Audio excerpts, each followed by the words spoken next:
everyone, it's Professor Williamson. I wanted to provide an audio portion to accompany the Encoder lecture lesson 11. The first page of this document talks about what an encoder product is. It talks about the two basic types of an encoder, which are logic-based and book-based. The 3M encoder is more of a book-based encoder.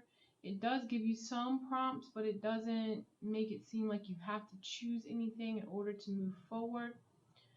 3M encoder is one of the most common inpatient encoders you will see if you are a hospital-based coder.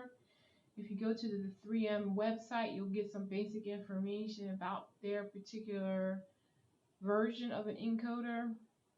The 3M encoder does provide also CPT and HCPCS coding, so it can be used for outpatient coding also. It's more user-friendly than some other encoders, and again, it's also a book-based encoder, so it does follow the book format. It also typically loads in some of the hard copy references. So this is a view of the 3M encoder. Up here on the far right, it has the actual integrated code book. So as a coder, if you want to see the guidelines, you could read them in full. It also has the coding clinic is integrated into the encoder, so you could go right to the coding clinic if you wanted to do that, and also the CPT assistant. So it provides, a lot of the tools that you may have in hard copy. It provides them electronically. So in this lecture document, you were given a sample case of a 68-year-old male. You were given admission date, discharge date. The patient had a procedure. The patient had an EGD, had biopsies of his stomach, duodenum, and esophagus. Ends up he has mild reflux esophagitis and mild atrial duodenitis. So if you're in the encoder, you would need to first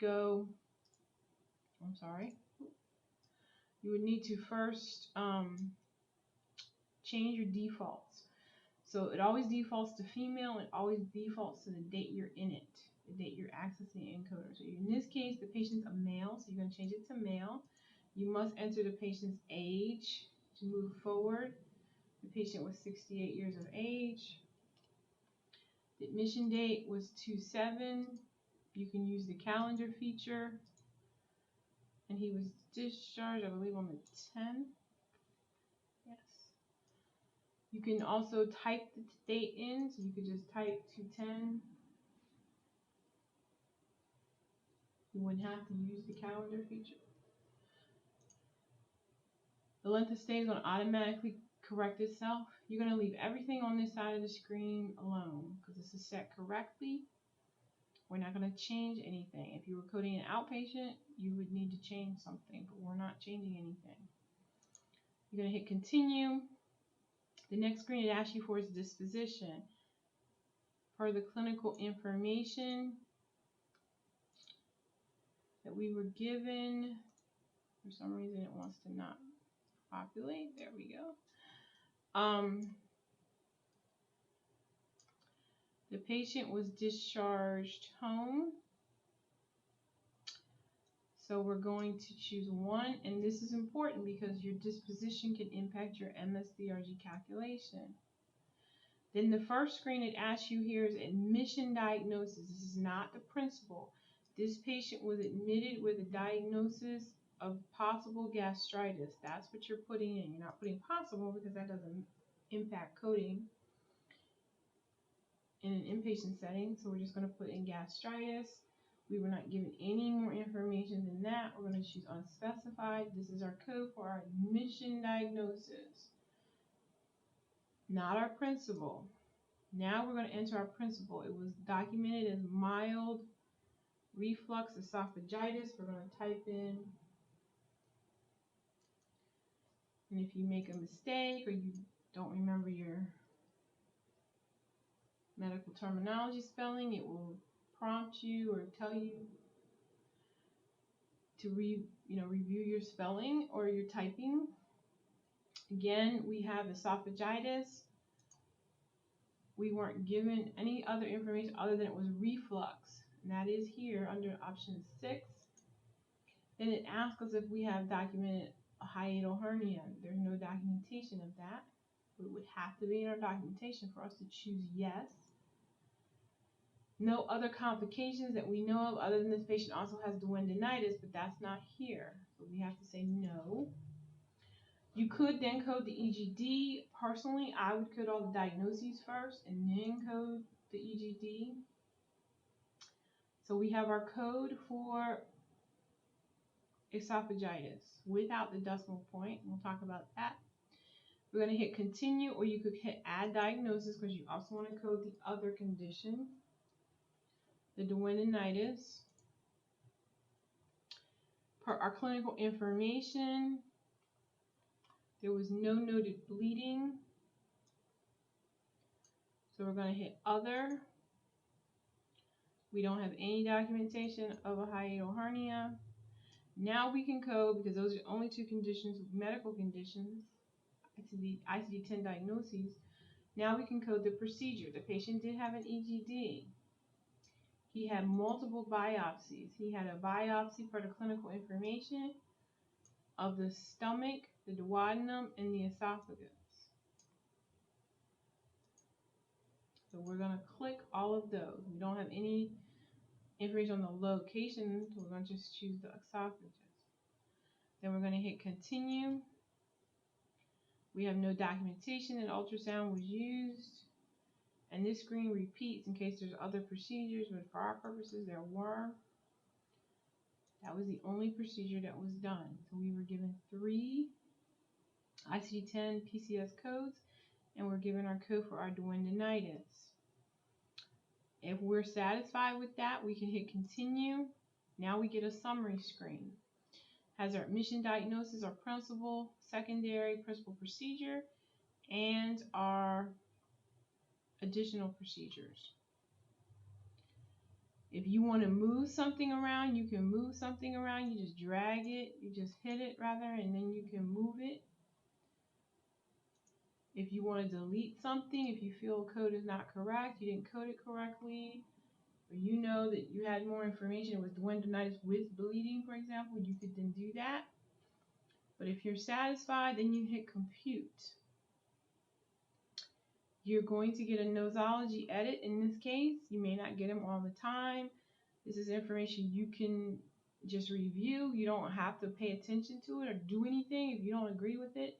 Again, it has to be per your documentation.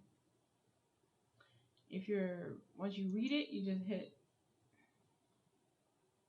OK, and then you're back to your summary screen. At the top, you have your MSDRG, which is a three-digit number. In this case, 392. Right below that, you have your CMS weight. Weight is abbreviated as WT. In this case, the CMS weight for 392 per the discharge date we entered is 0.7402. The 006 is the major diagnostic category, but as noted in our documentation or lecture information, we don't report the 006. When someone asks you for the MSDRG, a payer, for example, the number you report is 392. Then we have our estimated reimbursement that is based on the base rate that was put in for this particular teaching hospital in this particular teaching version of the 3M encoder. This number could vary per your institution that you're working at. The larger your institution, the more services they offer, the higher their base rate. Their base rate is then used to multiply times the CMS weight. And that's where this number comes from, this total, in this case, of $3,141. So a hospital such as UCLA, that has a lot of different services, as a trauma hospital, will have a higher base rate. So in the end, at the end of the day, they will receive higher reimbursement for all patients, and because they have a higher base rate. But this particular patient was only in the hospital a few days. This is the estimated reimbursement that Medicare will be giving them back, the hospital back. What the hospital bills, that's a whole different conversation. Hospital could bill $10,000. This is what the hospital can expect to get from Medicare for this patient, if this patient is on Medicare. If this patient is a private payer, such as Blue Cross Blue Shield, this number is totally going to be different based on the fee schedule for that particular insurance company. Then we have our diagnosis codes. Again, the decimal point is missing because computers don't like points. They don't like decimal points. They don't like periods, so to speak. So you would need to insert the decimal point if you're writing these out for the purposes of this class, or if you are going to be talking about these and writing them in a report or something like that to an HIM professional or a physician, you should definitely include the decimal point because the decimal points are the code. So it would be K29.70, K21.0, etc. However, there are no decimal points in our PCS codes. So that's how you would navigate the encoder in terms of getting the MSDRG. We no longer manually assign MSDRGs. The only way you can get an MSDRG is using an encoder, and that's this information here. Then you move to the next patient. Then you start all over again. If the patient is a female, you would need to change that. But that's how you basically navigate. I also provided you screenshots here in your lecture. I also defined out for you what ALOS means and what GLOS. That has to do with the length of stay. Remember, Medicare or MSDRG was a system designed to give standardization in terms of patients all across the United States. Now, from a application standpoint, MSDRG is only required for Medicare patients or Medicaid. So private payers don't have to prescribe to this, but it gives some averaging. That's where this ALOS comes in, so that all patients' average length of stay for a patient to this DRG, which is 392 in this case, the average length of stay is 3 days, being 3 days in the hospital. So that's one of the objectives of MSDRGs, was to provide some standardization. Also in your lecture, I go on and talk about significant procedures. Again, we're following UHDDS guidelines. I then talk about POA indicators. POA indicators are something that are only assigned to ICD-10-CM diagnosis codes. So for the purposes of this class, we wouldn't be assigning them. But I just wanted to show you real quick how you would do that. And I'm just typing in, just so that for purposes of explanation.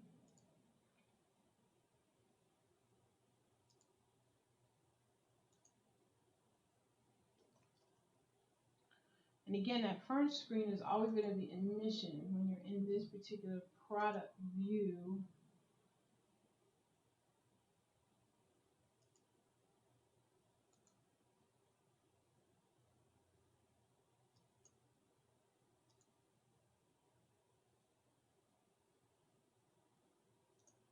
Of the DRG, of the encoder.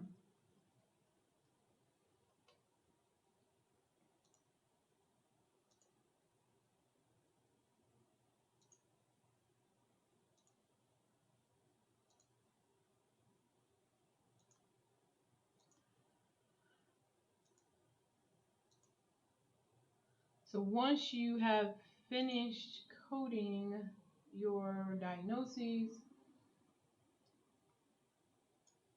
and if you wanted to identify POA, this is how you would do it.